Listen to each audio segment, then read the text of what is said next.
All right, let's talk about the Lakers for a minute. Kind of entering this home stretch in a mixed bag, I would say, of results from the Lakers. Since the All-Star break, they're 13-9, 19th in offensive rating, 17th in defensive rating. They missed LeBron James for a stretch during those games. They've had their ups and downs. They're just finishing up a road trip where they went 2-2.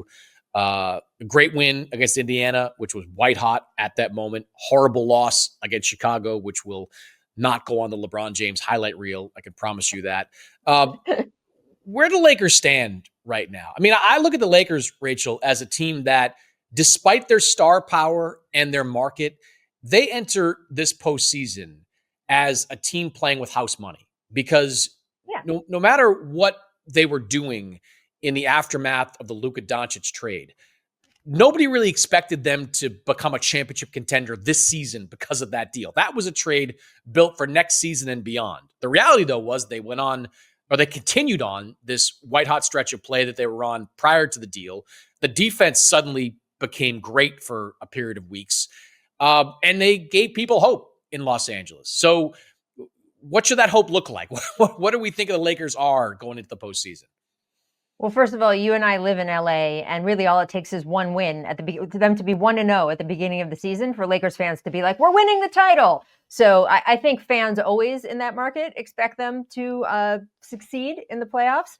But yeah, I mean, look, Rob Pelinka stood up and said it right after the Luka trade. We have a hole in our front court. We don't know if we're going to be able to address it. They ended up not being able to address it before the deadline. He said that will likely be something that we deal with this summer. So to your point about house money, everybody who follows this team understands that they are playing with a significant deficit on defense that will likely be impossible to overcome to win a championship. It's just a fact. So I think the question is, how far can they get and what good vibes can they end the season on? And how can their, sort of now it has emerged as three stars play together in a way that sets the table for next season when they absolutely will have championship aspirations if they can get a good deal done, series of deals done this summer. And by the way, who doesn't want to come play with Luka and LeBron? So I think that they will have their pick, as they often do, of sort of some of the free agents out there or the veterans on minimum deals or that kind of thing. We'll have to see how that develops. But it's interesting that JJ Redick had a meeting with LeBron, Luka, and Austin Reeves. I think it was after the Chicago game, basically telling them they need to play with more force and they need to play together more because it's a lot of my turn, your turn. So I think they are still working all of that out. I think it'll be interesting to see who their matchups are because I do believe that the Western Conference is all about the bracket. We expect the Thunder to be there in the conference finals. If they don't, it will be a bit of an upset. But on that other side of the court, I could not tell you, it could be 6 teams that I could say are in the mix to be on the other side of the court in the conference finals. And so much of it depends on who those other teams play at the beginning of the playoffs in the first round and the second round. So Lakers meet the Red Hot Warriors in the first round. Who you picking, right? I mean, there's teams that you sit there and say, I don't know who would win that against the Lakers.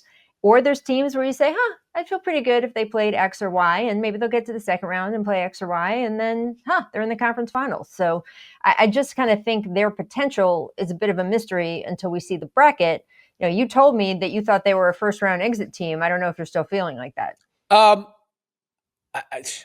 think the Lakers right now, their challenge is going to be avoiding the play-in, honestly, because if you look at their schedule, it's brutal over the final couple of weeks of the season. They've got to play Houston on Monday night. The Rockets are excellent, and they're the kind of switching, versatile defensive team that on paper should give the Lakers problems. And having spent some time in Houston, the Rockets are anxious for this kind of matchup. Like, they want to show that they're on this level against a marquee team like the Lakers. They've got 2 games left against the Lakers this season, both of which could be important for seeding. It's not like they're playing like Boston in end of April where the Celtics probably sit out half their team. Like, the teams the Lakers are playing are going to be battling for something. They've got Golden State on Thursday. Huge game. Yep. Warriors try to stay out of that play-in mix as well. They've got back-to-back games early next week against Oklahoma City. I know the Thunder aren't playing anything, but I promise you, the Thunder are not laying down in either one of those games.